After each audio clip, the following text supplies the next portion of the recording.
Good morning, everyone. I hope you're having a wonderful day. The dogs are just out here playing here now, and I did last week start to touch base on spaying and neutering. Now, we aren't anti-spaying and neutering. We understand there's certain situations and circumstances where you should spay and neuter.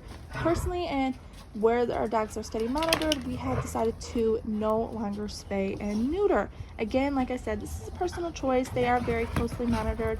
We do keep the situation very controlled, and we make sure there's no oops litters or any accidental inbreeding or anything in that regards. But anyway, I wanted to just go more in depth because I did start to talk about how it affects the endocrine function, but I didn't really go into detail about it. And here in this video, I'm going to go in a little bit more detail as the puppies are out here playing and are older dogs. So your dog's endocrine system consists of tissues and glands that release hormones into the bloodstream. A big part of your dog's hormonal endocrine balance comes from hormones made in the testicles, which is in the males, or the uterus and ovaries, which is in the females. When a female dog is spayed, both her uterus and ovaries are removed. Neutering removes a male dog's testicles. With either procedure, no consideration is given to the hormones produced by these organs, such as estrogen, proestrogen, and testosterone. Both spaying and neutering remove all the normal sex hormones secreting tissues.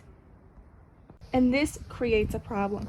Just because your pet is now desexed doesn't mean his or her body doesn't need sex hormones. Your dog needs a certain level of circulating sex hormones. It's normal, it's healthy, it's biological functioning throughout their life, and they're needed in the right proportions.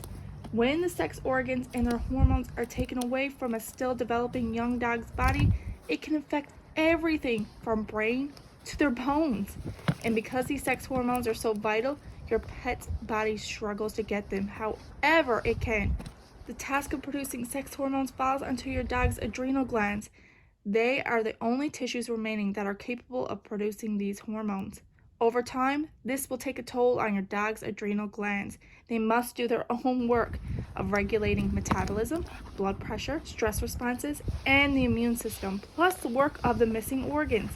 It's very difficult for these tiny little glands to keep up with the body's demand. Desexing plus exposure to everyday hazards can create a double whammy for your pet. We live in a toxic, polluted world, everyone, and that's especially so for your dog. He or she may sleep in a dog bed that has been treated with flame retardant chemicals, drink water that might have been contaminated in some sort of way.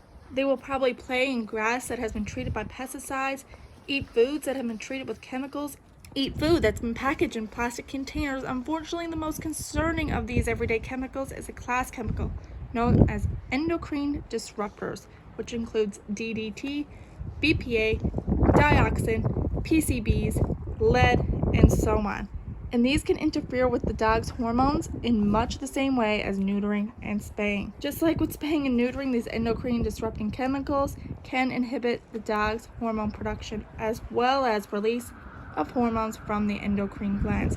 Because these endocrine disruptors mimic estrogen hormones, they can lead to an imbalance of hormones in your pet's body, whether your dog is female or they're male. A combination of these factors, desexing your pet and everyday exposure to potentially harmful chemicals, can create an even greater burden on your dog's adrenal glands. So what can happen over time is the pressure on the adrenal glands can cause them to over-secrete hormones and cause a fight or flight situation.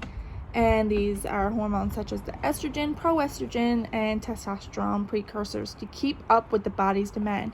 This can lead to potential toxicity or hormonal imbalances in if you have a male dog or if you have a female dog. Estrogen, proestrogen, and testosterone are essential components of the dog's endocrine system. So something you just need to keep in mind is the effects that having too little or too much hormone production can cause in your dog. And the thing is, they can experience a number of issues that affect their quality of life and even the length of life.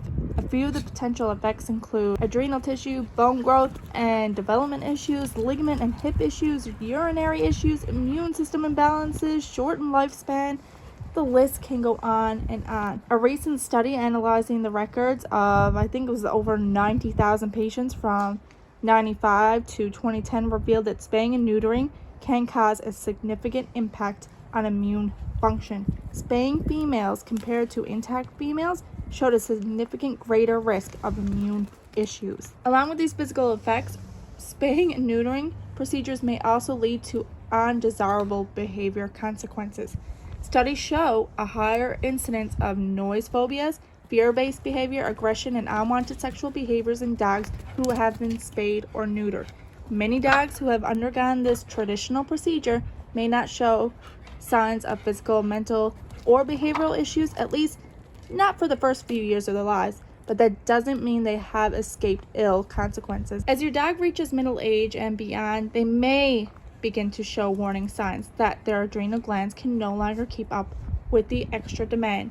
At this point, your dog may be running either too low or too high in certain hormones or suffering from an imbalance. Behavior issues like excessive fear, anxiety are often the first signs that may appear, but also the following changes can signal a potential issue, such as increased thirst and urination, urinary inconsistence or urine leakage, lethargy, hair loss, thickened skin and hyperpigmentation, behavior changes including confusion and depression, agitation, aggressiveness, weight gain. Without a doubt, hormonal imbalances can have a significant effect on your dog's health, comfort, and quality of life. By helping to maintain a proper balance of your pet's hormones, you support your dog's physical health and their mental and emotional health as well.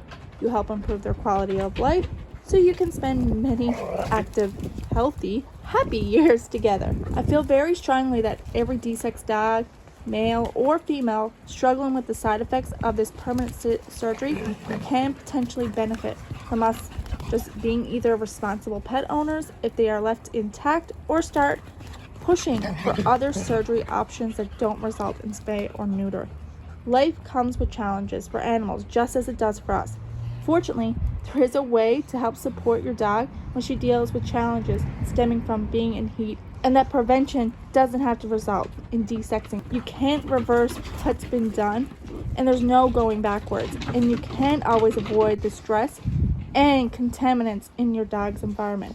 However, you can rethink the idea of spaying and neutering and not being conditioned to think desexing is the quote-unquote right way, and that doing this makes you a better pet owner than someone who hasn't spayed or neutered their dog.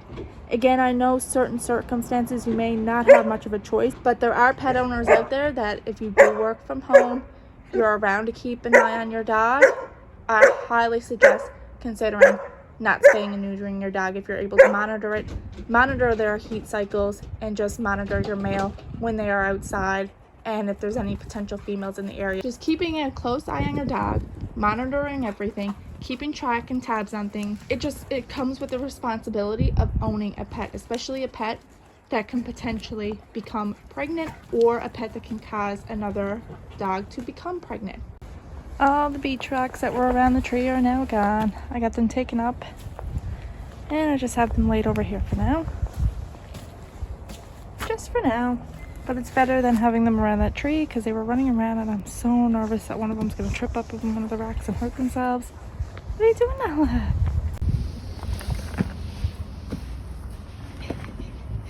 You're so funny, Nala. You don't know which ball. Oh. You don't know which one to play with.